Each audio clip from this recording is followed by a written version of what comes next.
No one is born with self-confidence. Zero. Right? Every single one of us, our self-confidence was determined by how we were raised, the parents we had, the teachers we had, the bosses we've had, the jobs we've had.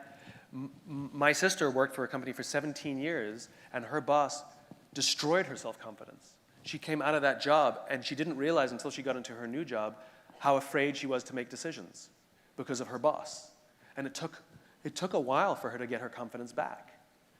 And so if somebody's insecure, we have to over and over and over again prove to them, because we don't know where they came from. We don't know what kind of trouble they got in before for being honest, right?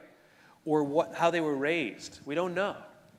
And so we have to have total empathy and just prove to them that if they make a mistake, they're going to get helped, not hurt. They're going to get supported, not yelled at. And the first time they won't believe you. They think it's a game. They think it's a con. It's a trick.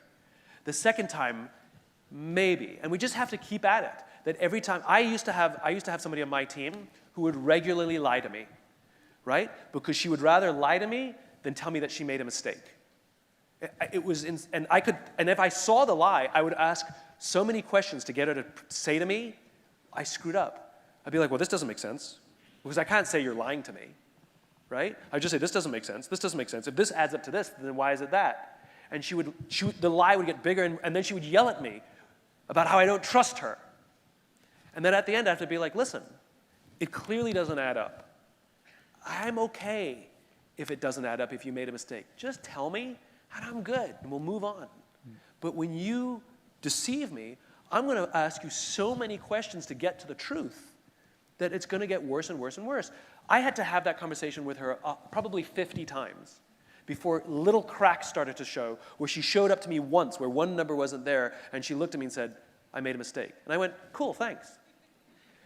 Alan Mulally puts it brilliantly. He says, you have a problem. You are not the problem.